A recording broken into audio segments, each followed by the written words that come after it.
Okay. Okay. So I'm not sure if I'm live on Facebook or not, but I'm on Zoom and I'm going to dive right into this training on change that I promised. And maybe I'll go live at some point during it. So welcome everybody. And thanks so much for being here with me. If you're here and you are on Facebook, it would be great if you give me a thumbs up or a heart or just say hi. So, and if you have questions throughout the entire time we're together, please put them in the chat in the feed, and I won't stop during the training to address them, but I promise I will look at them after, and I will respond to everything. So today we're going to be talking about how to really activate the incredible power in change, and particularly the three phases of change, the three keys to effectively navigating change. Okay, so I'm Michelle Atlas, for those who may be watching who don't know me and who I haven't crossed paths with yet. And I want to start by just talking a little bit today about about this distinction between focusing on what we can't change and on what we can change. So because in this particular point in time, I'm noticing a lot of people spending a tremendous amount of time focusing on what they cannot change. And that's always a little suspicious, right? Because there are so many things that are so difficult and so challenging right now that we actually can't change. So on one level, it makes total sense that we might be preoccupied with those kinds of things and maybe hyper-focusing on them. But what I want to share with you is that it's a massive power leak to focus on that which you cannot change. So the most resilient people have a combination, we all have a combination of areas of concern and then areas of impact, meaning the areas of concern are always much greater. We always have a much longer list of things we'd like to change than things that we can change. And so what happens for a lot of folks is that they cope with the discomfort of the unknown, the discomfort and the uncertainty in change by focusing on what they feel negatively about. That can take several different that can take several different forms. It shows up in the form of several different kinds of emotional reactions. I spoke about these at least briefly in one of the other free trainings in the Diamonds in the Darkness Facebook group, but I'm going to mention it again because it's so important. There are 4 different types of common emotional reactions to change that are really more about survival or coping skills than really proactively growing and evolving through change. And sometimes they're temporary, and sometimes one might get sort of stuck or crystallize in one of these 4. So I want to make you aware of them. The first is denial, right? And so that's the person that we see walking around saying, you know, what virus? You know, it's not really that bad. I probably won't catch it. You won't catch it. I don't really need a mask. This kind of stuff. And then there's the next common emotional reaction to change would be confusion. And that's super common, right? So that's like, you know, no matter how much information is shared, no matter how much clarity the person is surrounded with, they seem to remain confused. We've all experienced all of these at one time or another. No one is really exempt from these common emotional reactions to change. Confusion in particular tends to be a reaction that keeps us from having to take responsibility for effectively making changes or effectively navigating change. Because if we're confused, we can kind of plead, you know, I don't know what to do, so I won't do anything. I might just remain as I am until I'm not confused. That's another common one. The third one I want to mention is anger. We're seeing a lot of that right now. So anger, you know, getting angry at everything that we disagree with, everything that isn't going our way, everything that we think shouldn't be happening, everything that we don't want to be happening. Anger is one of the common default emotions that happens to a lot of us, really. And again, we all experience all of these to some degree on a spectrum, on a continuum at some point. and the idea here is awareness, so that you can be both self-compassionate and also in a position to take maybe a deeper level of responsibility for what you really want in your own experience, and either get the support or help yourself to evolve through some of these difficult emotions. The fourth is loss of identity. That's another common one that I wanted to mention. And so many of us, particularly in the entrepreneurial space, are experiencing not necessarily a loss of identity, but a big shift in identity, a big shift in whatever the particular version of our branding or the particular version of us in terms of how we were showing up in the virtual marketplace or in any marketplace. And a sense that there's something that needs to be modified or adjusted about our message to speak to the changing and evolving needs of our clients at this point in time. So our identity may not be feeling lost, but it may be getting shaken up significantly during these wild changes that we're navigating right now. And so this is all just really powerful awareness. And the main point that I want to make about this particular piece of what I'm sharing with you today is that when you find yourself hyper-focused or really swimming deeply in the waters of discontent, of confusion, of anger, of it's a sign that there's a power leak for you, right? It's a sign that you're really not aligned with your own inner authority. And this is we are living in a time that is just really extraordinary right now. So that's the reframe I want to offer you. This is an extraordinary time to be alive.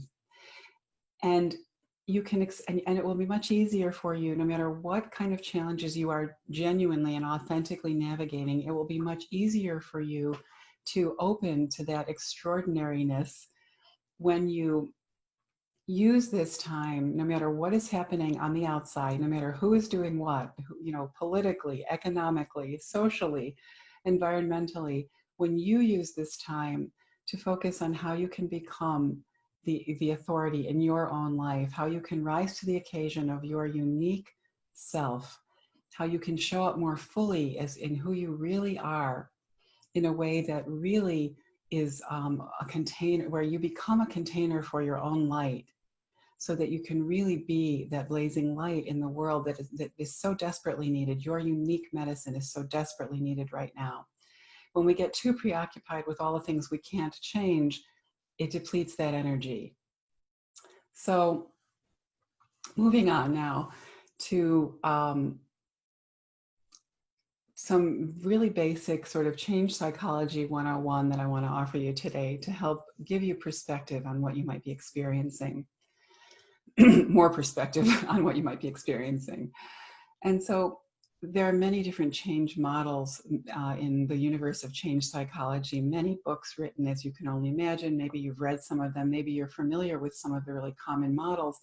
They're not common for no reason. They're really great.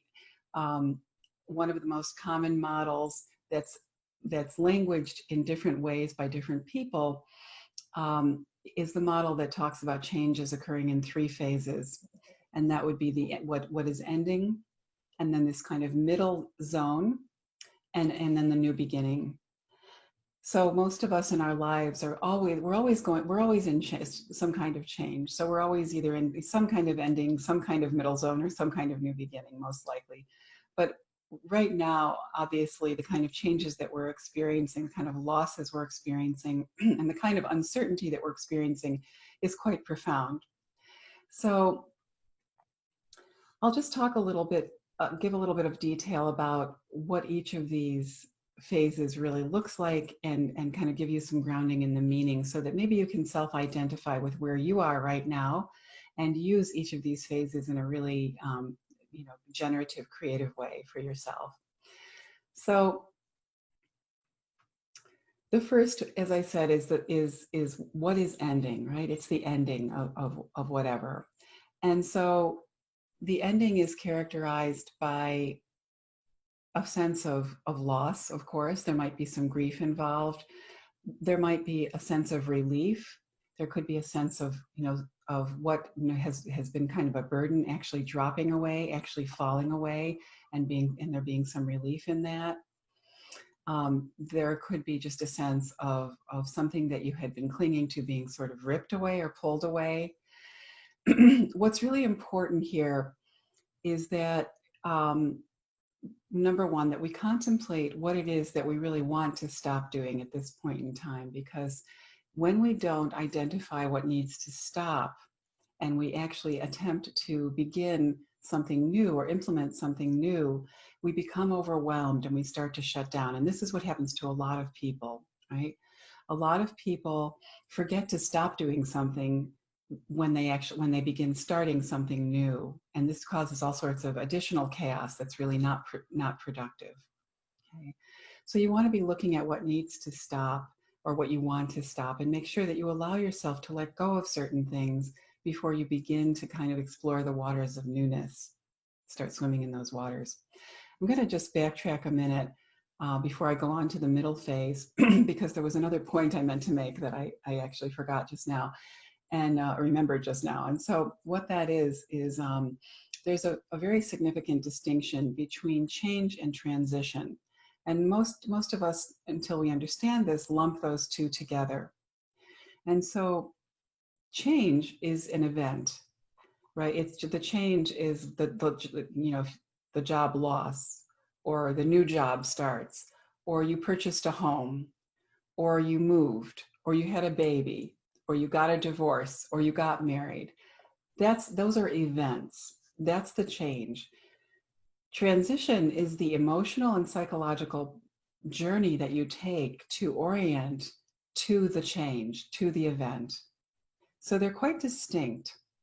What happens for a lot of people is that the change happens, the event happens, but we don't give ourselves the time, we don't give ourselves the safety, we don't give ourselves the nurturance to navigate the emotional and the psychological process to mine the gold, to mine the diamonds in the change. And so we don't then actually evolve or grow through that change. So in those cases, no matter how dramatic a change you've made, a big move, again, a big relationship change, any of those kind of things I just mentioned, this is where we see someone who feels the same way inside, even though they hoped the change would catalyze a different experience of life. When we don't embrace the transition, again, attending patiently, nurturing like a garden, the emotional and psychological aspects to the transition, we end up with a different exterior and the identical interior. So going back to the three phases, we talked about the ending. Now I'm going to talk a little bit about this middle zone. And so this middle space can be the most difficult for people because something has ended and nothing really tangible new has begun yet. So this is where people tend to think that nothing is happening, right? And what I want to tell you is that this is the most fertile phase of the entire ballgame.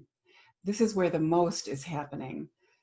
This is where tremendous amount of transformation, reconnoitering, recoordinating, reorganizing of your entire the organism of you is, if you're nurturing it and holding space for it, is happening often in the darkness where you can't see it.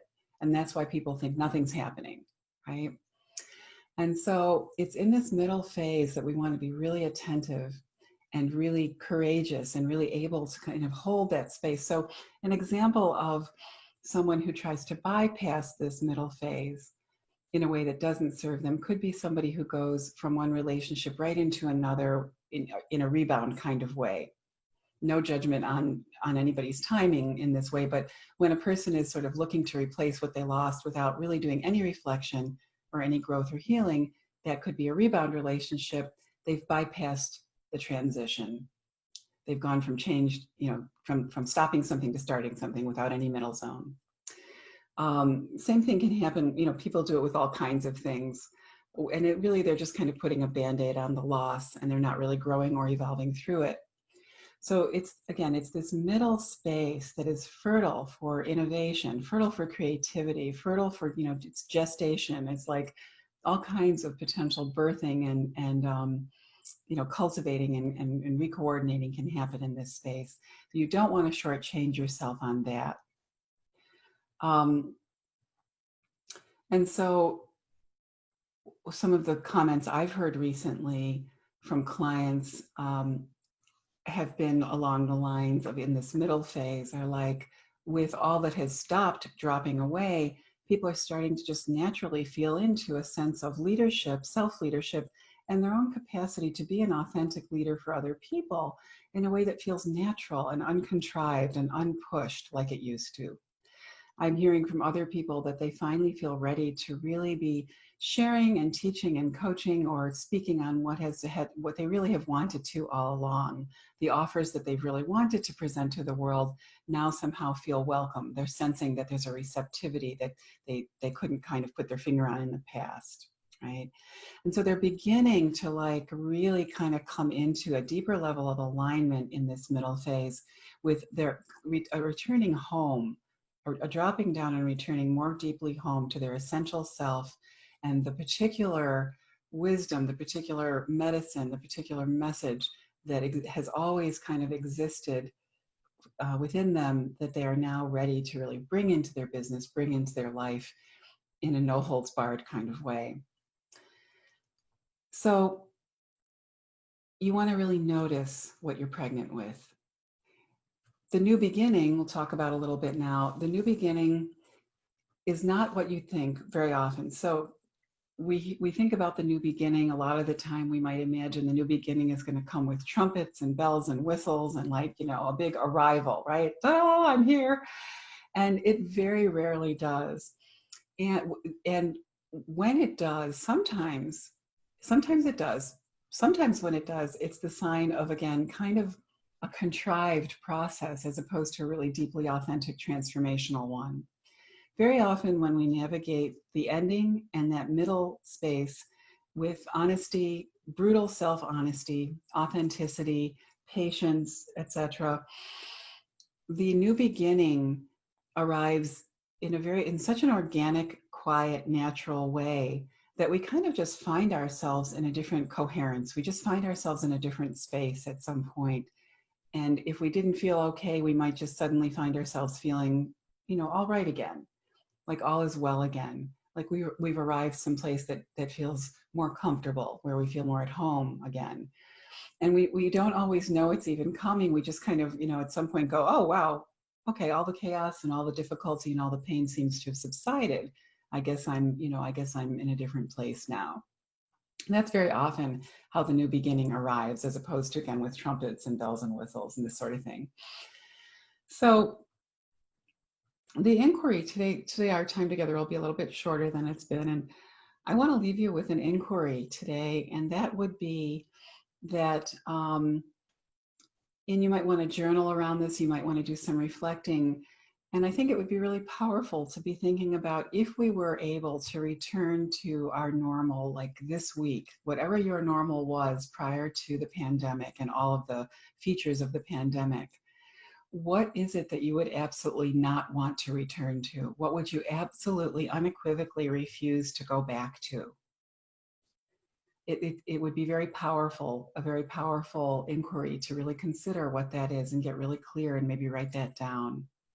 If we had the opportunity to kind of wave that magic wand and go back to normal as it was, what would you absolutely not want to go back to?